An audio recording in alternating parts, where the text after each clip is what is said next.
bafowethu bamakhamera, nenza kahle nenza kabi.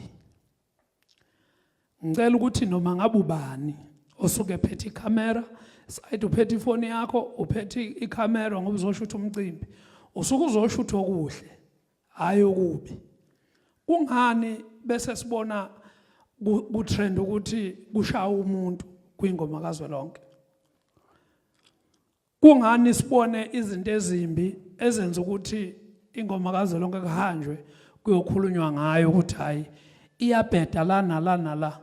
Uyambona umuntu besenza ukuthi mhlawumbe kumuntu othile gcinene akugcina kucisha okuhle okuningi okwenzekile ngokukodwa okubi okupostwe uwe pageini lakho ngoba uthi ufuna ama comments, ufuna ama likes. Bafowethu siyacela ukuthi noma ngathiwa sakhulumela ingoma kaZwelonke, noma ngabe imuphi umcimbi womuntu, noma ngabe ufika kithi, kuhloniphe phela ukuthi uze kithi ngoba uze ngobuhle, hayi ukuthi uthi wena usuhamba uhamba uneke ububi ubone kithi.